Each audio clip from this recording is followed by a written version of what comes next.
Well, I want to ask you, we're actually in your shop today, and you and I discussed this a little bit, but I wanted you to tell people, what types of services do vape shops provide that you simply cannot receive elsewhere, like Walmart or the gas station down the road? Well, first and foremost, you walk to the gas station and you walk in there with your mod in your tank and you ask them how to fill it. They ain't gonna be able to tell you. Or you say, oh, my mod suddenly quit working. My vape stopped working on me. I don't know what's wrong with it. Can you help me? Oh, here, buy another one. Which is expensive. Exactly. Or they're not going to sit there and try. They have no customer service. It's just either, well, you broke it. Oh well, buy another one. Too bad. Vape shops are here to also educate. We come here. Our main purpose, is here to educate the populace. Right. In our community. We're here to explain as to why what benefits vaping has versus smoking. Right. We're here to help that customer who just started vaping and doesn't know anything about it. It's like I was. Man, I was a lot to take in from Jump Street, especially not knowing anything about it. Oh, I can imagine. And helping them trying to select something that's going to be right for them. Also, giving them pointers and safety knowledge and the safe use of these devices. Because, let's face it. Sure, they are relatively safe, but like anything in this world, period, misuse can have some dramatic effects on you. Like the batteries also? Yeah, like you've seen these explosions and stuff like that, or these batteries venting, or mod exploding, or anything like that. It comes, I can almost guarantee you 95% of that was from the shop they bought it from, or them buying it off the internet, or at the gas station, or wherever they got it from. Didn't sit down and explain to them how to properly use it, and what to do and what not to do should this happen. I've had, it's beyond me, even to these days now. After all the stuff that's going on, after all of us, we've preached battery safety and and knowledge and try to and be careful with these things. Specifically one big don't, and that was like to have. I don't have one with me right now. Actually, I do. Have a mod like this. This mod makes removable batteries. This mod also has a USB port. Okay, convenient. All right, not so convenient. Oh. These USB ports are mostly designed for updates and things of that nature. Okay. People are using these, and there are some shops are telling people that, oh, you can just plug it in and charge it that way. No. These devices do not have actual what's known as a balance charger. What that does is it reads the cells individually instead of as a pack. The way it sits now, to plug this in and try to charge it, it's reading it as a pack. So the power has to go through one battery and into the other one to charge it up. And then I guess it back feeds into the other one, creating the whole pack is fully charged. Okay.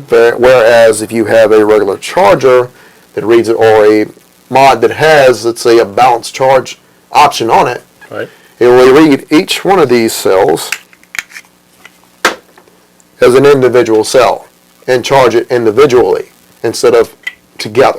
Right. A lot of problems from that can relate from using one with, or trying to charge a mod like this that doesn't have a balanced charger in it, or just trying to charge the batteries internally, can result in either a overheating of the mod, which then cause a fire, cause damage to the mod. You can also cause the batteries to either get imbalanced. In other words, one will have more charge than the other one is. And in these devices, you don't want that. That can damage the device. It can also cause it to have, some serious problems as well. Or you leaving it charging overnight and it does not stop charging and continues to charge and overcharges, and it blows up on your nightstand. Holy. So, we say do not charge these things internally. Now, okay, granted, if you got a mod like this, okay, this is an internal battery mod. This is designed to be plugged up and charged via USB. But the regular consumer wouldn't know the difference. No. And that explains why people like yourself and your business are essential to the community. Right. And it's just not only that. I had another thing too. I had another dilemma when I first started, and it's a common dilemma I get ready to deal with all the time. What flavor do I start off with? What milligram strength do I need? Right. How does this device, or even, like I said, properly picking the device. Hell, when I first started this, it was like, I was just trying to go with the way I smoked. Right. And I didn't know there was a couple of different ways to do it. Some people pull the smoke into the cheeks like I did and then inhale it. Some pull direct hits, it was like directly into your lungs. Huh. And I didn't know that. When I first started into this, I just only knew the one way. I later on started asking questions to people. I'm like, they keep coming back to me, well, my coils are burning out, or my tank is leaking, or I just don't know what's going on. I can't get it right, or it's hitting too hard. I'm like, how is it hitting too hard? You smoked more than I did, and it's too much for you? Something's not right here. I'm like, stop. I had a moment. I was like, okay, how are you smoking? That's the question I got to ask for you. Because the way I did it was I used to pull it into my cheeks and inhale it and then exhale it. All right? And the other devices at the time we had were designed just for that, or it's also known as MTL, What does that stand for? mouth to lung. Oh, okay. And that was like the ego pins and all that stuff. That's specifically what it was designed for. Okay. So you have people that are taking long hits with it, and I'm setting them up with something that was like a 24 milligram, whereas they were normally if they were taking long hits off it would only really needed like a 12. Oh. That's created a problem. So I started learning about it, and I started asking questions about it. I was like, well, how do you hit it? And it's like, well, I'll take it into the lungs. I'll take it directly into the lungs. I'm like, I don't smoke that way. I never smoked that way. I never don't thought vape of that it. way, So I started readjusting things. I'm like, okay, here's your problem. This is why it's leaking. These devices are designed to be used a certain way. And if you're using them incorrectly, then you're going to have issues. And this is another reason why we're here. It's to help people, look, this is what you're doing wrong. This is how you need to fix it. Or, hey, let's set you up with something that's more suited to your desire in the way you smoke or the way you vape. Right. And like I said, of course, with nicotine strength, it's always a big question. Well, how much do I need to start off with, or what flavor do I? I'm like, well, the flavors are endless. It's an endless world of possibilities. If you can think of it, most of the time you can find it in the vapor. Now, is that true today, though? For the most part, yeah. For the most part, okay. Yeah. There are a lot of companies that is actually more true now these days. With the exception of something, within reason at least. I doubt there's going to be a company that's going to put in a dill pickle or pizza flavor or chicken wing or something like that. Believe me, I've had this question asked me. Hey, man, can you make this for me? Wow. And I'm telling you what, they can taste horrible in the vape. Ooh. Oh, okay. I remember a few years ago, Jones Soda come out with some ridiculous flavors like turkey and Brussels sprout. Oh, yeah. Imagine it'd be similar. Yeah, pretty much. I actually tried some of those, and I was like, okay, this is weird. Okay, I'm not trying something weird today. I'll give it a shot. What the hell was I thinking? Yeah. I was having the same thought process. Well, see, also what you mentioned too is a lot of people, they might try it the first time and they might, man, this is too strong or something's not right. Right.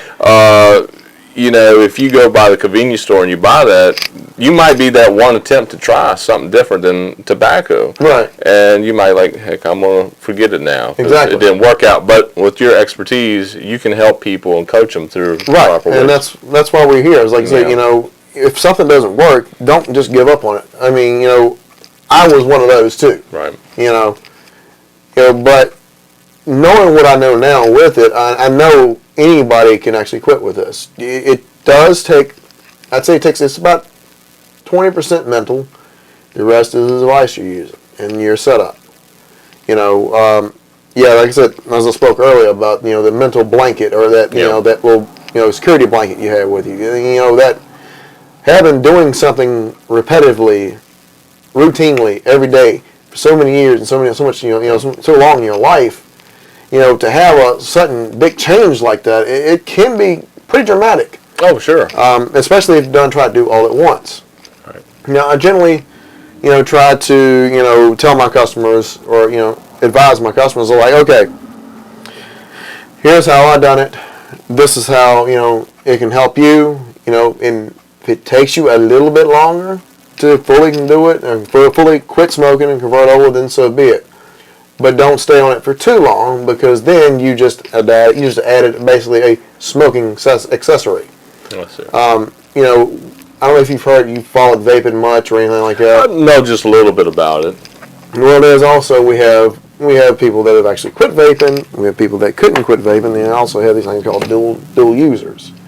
A dual user is someone who really couldn't exactly quit smoking or couldn't really give up the security blanket, so to speak. I hope I ain't offending somebody, but this is just how I see it. It's like you couldn't really fully give up the security blanket, so you keep them around, and they still smoke and they'll still vape. It's like you can't decide on which one you want to do. And that's mental mostly, right? It's mental. It's not really a physical dependency. It's more of a mental thing. But that is reducing their tobacco. It is reducing the use, yes, that is great. But, the reality of it here is that my whole purpose and my reason here is actually get people to quit smoking. Right. I lost my grandpa back in '86 to lung cancer.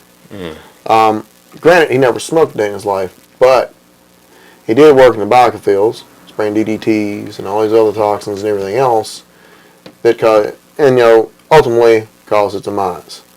It was really weird too, because I remember what happened. I remember it, even though I was pretty young then too. I was really young actually.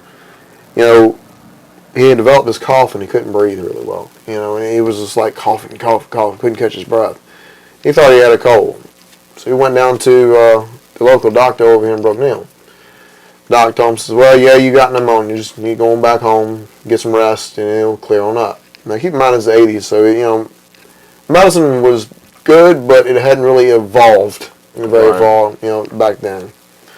About a week or two went by, and it hasn't cleared up. It just gotten worse and worse.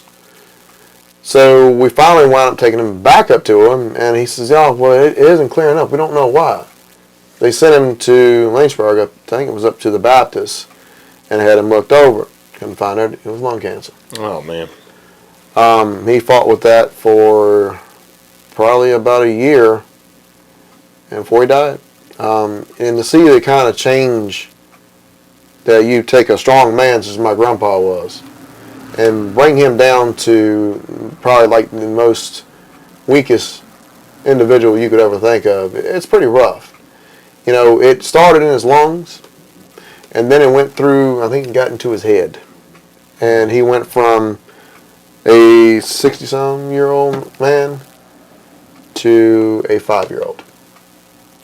Oh, mentally? Yeah, because, oh, man. Then on top of towards the end, just sitting there watching somebody gasping and coughing for every breath they're taking, drowning in their own fluids. It's not really a fun thing to do. So, it's kind of been my driving force behind this. And he's not the only one. I had another, my dad's dad, he died before my mom's dad, when he died of lung cancer. However, some years later on, my grandma on my dad's side had met another man. And he was the best thing sliced bread. He pretty much just like my grandpa, And, of course, he was a smoker. He was also a World War II vet, and he'd done it, and he'd been smoking for a long time. He got emphysema.